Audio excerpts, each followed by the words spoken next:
Hello everyone, एक बार फिर से आप सभी के अपने चैनल वर्दी वाले पे मैं आपका स्वागत करती हूँ। जो मेरे चैनल पे न्यू हैं उनको मैं अपने बारे में थोड़ा बता देती हूँ। मेरा नाम मधु है और मेरा सिलेक्शन एसएससी सीपीओ 2019 से as a sub inspector Delhi police की पोस्ट पे हुआ है।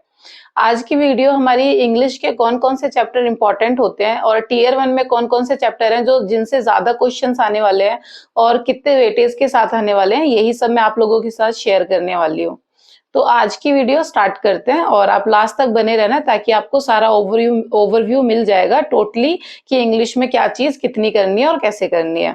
तो स्टार्ट करते हैं। फर्स्ट हम स्टार्ट करते हैं कि कौन सी चीज़ कितने नंबर की आने वाली है, कौन सा चैप्टर कितने नंबर का है।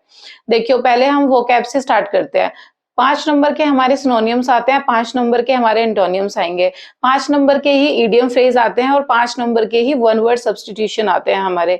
लास्ट में हमारे 5 मार्क्स की स्पेलिंग्स एरर आते हैं, जो स्पेलिंग मिस्टेक्स होती हैं, हमें 4 ऑप्शन में से बताना होता है कि कौन-सा वाला करेक्ट है।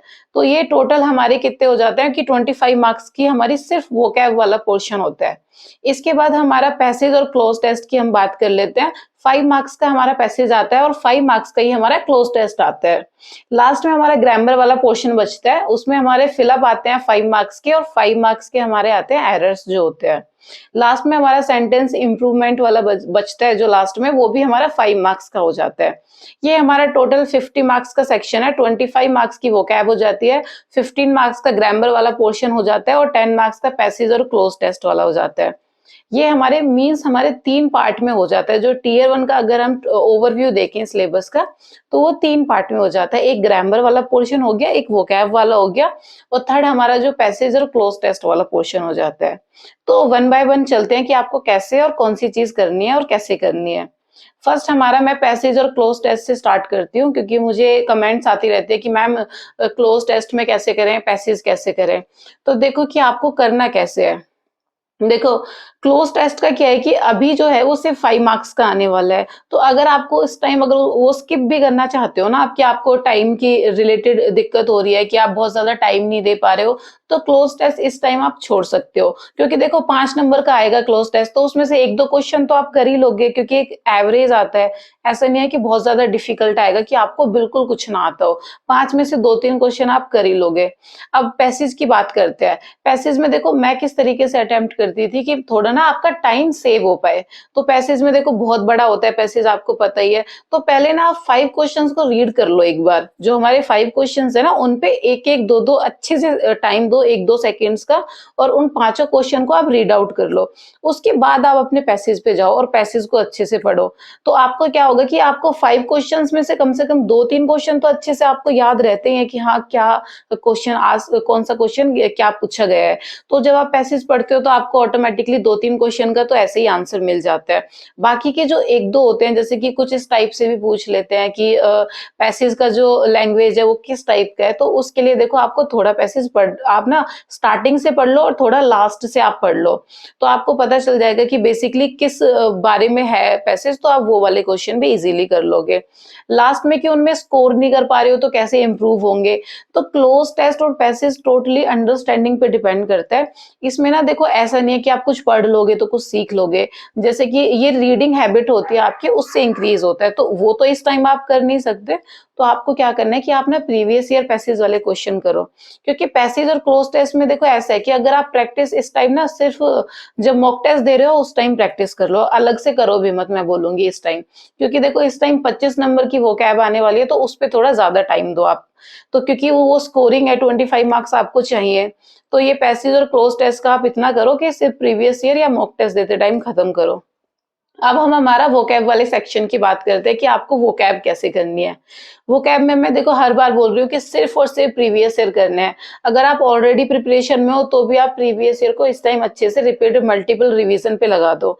और अगर आप बिगिनर हो तो सबसे पहले 2 चीज़ों की मैं बोलती हूँ, जो 2 चीज़ें ना आप अच्छे से क्लियर कर लोगे इस टाइम भी। 1 महीने का टाइम है, इसमें आप कर लोगे लास्ट 1 मंथ में। एमपी पब्लिकेशन उठाओ आप या आप कोई ऑनलाइन मेंटर वाली बुक उठाओ और सारे के सारे वन वर्ड और ईडीएम फ्रेज, क्योंकि दोनों 5-5 नंबर के आने वाले हैं। तो आप दोनों अच्छे से पढ़ लो। आप पहले वन वर्ड पढ़ो और अपने इडियम फ्रेज़ कंप्लीट कर लो। और देखो रही बात फ्रेज़ल वर्ब की, आप बोलोगे कि फ्रेज़ल वर्ब, क्योंकि देखो वो बहुत ज़्यादा है फ्रेज़ल वर्ब, तो आप जब प्रीपोज़िशन पढ़ोगे ना ग्रामर में, वहीं पे जो मेन इम्पोर्टेंट फ्रेज़ल वर्ब्स आती हैं, वहाँ पे आप उनको पढ़ लेना। तो और बाकी अलग से कुछ नहीं पढ़ना है, उनका ऐसे वोकैब में उन सबको ऐड मत करो अभी, इस टाइम वो ज़रूरी नहीं है। तो आप अपना इडियम फ्रेज़ और हमारा जो वन वर्ड वाला चीज़ है, वो आप अच्छे से क्लियर कर लो। एमपी पब्लिकेशन से डेली रीडिंग करो। अगर आप अच्छे से कंप्लीट नहीं भी कर पा रहे हो, तो आप क्या करोगे, सिर्फ प्रीवियस ईयर वाले सीधा आप जब मॉक टेस्ट दे रहे हो या फिर प्रीवियस ईयर अगर कर रहे हो तो 4 साल के सीपीओ के उससे आप कंप्लीट कर लो। लास्ट में देखो सिनोनियम, एंटोनियम का क्या है कि आप कुछ नया तो बिल्कुल मत पढ़ो, वो तो बेवकूफ़ी होगी इस टाइम। आपको क्या करना है कि सिर्फ पीडीएफ वगैरह निकलवा लो या ऑनलाइन मेंटर से सिनोनियम, एंटोनियम वाली ऑनलाइन मेंटर की जो बुक है, जो मैंने आपको सजेस्ट की है, आप उससे अपना कंप्लीट कर लो। क्योंकि देखो मैं फिर से बोल रही हूँ, वोकैब वाला पोर्शन है ना, वो इम्पोर्टेंट है क्योंकि उसमें 25 क्वेश्चन का होने वाला है। 25 क्वेश्चन आने वाले हैं, 25 मार्क्स आने वाले हैं। स्पेलिंग एरर्स में नॉर्मली क्या होता है, या तो बहुत ईज़ी स्पेलिंग पूछी जाती है, नहीं तो अपने जो वन वर्ड होते हैं ना, उन्हीं से स्पेलिंग्स वगैरह पूछी जाती है। तो जब वन वर्ड पढ़ो तो उनको काफ़ी अच्छे से फोकस होके पढ़ो ताकि आपको पता चले, अल्फ़ाबेट कौन-कौन से मतलब स्पेलिंग अच्छे से आपको पता चले, ठीक है? लास्ट में हम अपने ग्रामर वाले पोर्शन की बात कर लेते हैं कि ग्रामर में कौन-कौन सी चीज़ें इंपॉर्टेंट है। आप लोग बोलते हो कि कौन-कौन से हम करें या कौन-कौन से ना करें। जैसे मैंने ग्रामर में जो मेरी डेली वाइज़ चल रहा है उसमें मैंने एक्टिव वॉइस और नरेशन करने को बोला। तो देखो वो एक्टिव वॉइस और नरेशन ऐसा नहीं है कि वो अभी प्री में नहीं आने वाले तो वो पढ़ने नहीं है।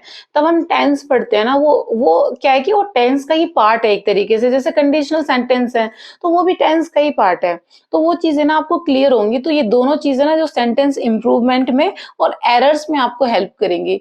तो आपको देखो बेसिकली क्या होता है कि ग्रामर की अगर मैं बात करूँ तो टेंस आपको पढ़ने हैं अच्छे से, वर्ब आपको अच्छे से पढ़नी है, कंडीशनल सेंटेंस आपको अच्छे से पढ़ने हैं, ठीक है?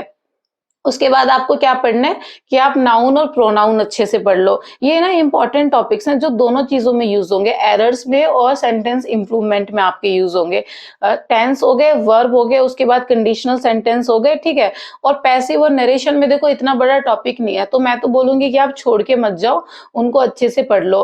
ग्रामर के टॉपिक्स ही कितने हैं, अगर आप नीतू मैम की बुक से अगर करोगे जो पैरामाउंट वाली बुक है, उससे आप 10, 12, 13 दिन में ना सारी की सारी ग्रामर कंप्लीट कर सकते हो। आप अच्छे से अपने रूल्स वगैरह करो, चैप्टर वाइज़ एक्सरसाइज लगाओ। नहीं और ज़्यादा नहीं कर सकते तो किरण की बुक से चैप्टर जैसे कंप्लीट किया, 50 एरर्स कर लिए, 50 फिल कर लिए, तो इस तरीके से कंप्लीट कर लो। तो ये सबसे बेस्ट वे है, ग्रामर में तो देखो कुछ नहीं छोड़ना है। ग्रामर में ज़्यादा से ज़्यादा देखो आपको जो इम्पोर्टेंट आप पूछते हो तो मैं आपको बता देती हूँ कि जिनसे एरर्स और सेंटेंस इम्प्रूवमेंट में आते हैं। प्रीपोजिशंस इम्पोर्टेंट है, उससे भी बहुत बार क्वेश्चंस आते हैं। हमारे आर्टिकल्स भी इम्पोर्टेंट है और tense, verbs, conditional, noun, pronoun ये तो मोस्ट इम्पोर्टेंट है, ठीक है?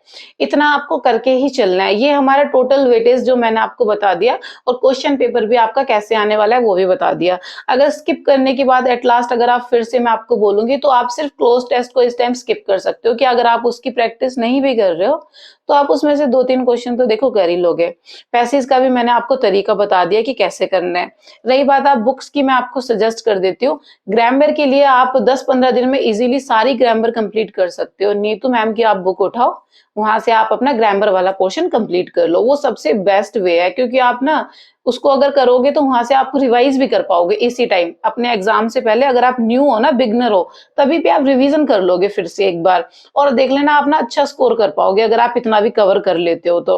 लास्ट में वोकैब वाला कुछ मत पढ़ो, सिर्फ एमपी पब्लिकेशन से ईडीएम फ्रेज़ पढ़ो, वन वर्ड पढ़ो और प्रीवियस ईयर सिनोनियम, एंटोनियम्स करो। अगर आप इतना करके जाते हो ना तो आप काफ़ी अच्छा स्कोर कर पाओगे। टियर 1 में हमारा अच्छा परफ़ॉर्म कर पाओगे, अप्रॉक्स 40 प्लस अच्छे से कर लोगे आप, ठीक है?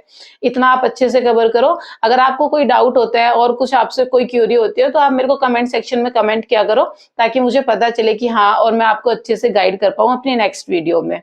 और मेरी नेक्स्ट हर एक अपडेट के लिए आप मेरा टेलीग्राम चैनल जॉइन कर सकते हो। मेरे टेलीग्राम डिस्क्रिप्शन बॉक्स में टेलीग्राम चैनल का लिंक होगा, आप उसको जॉइन कर लो ताकि आपको नेक्स्ट जो भी मेरी वीडियो आती है वो अपडेट आपको जल्दी से जल्दी मिल जाए।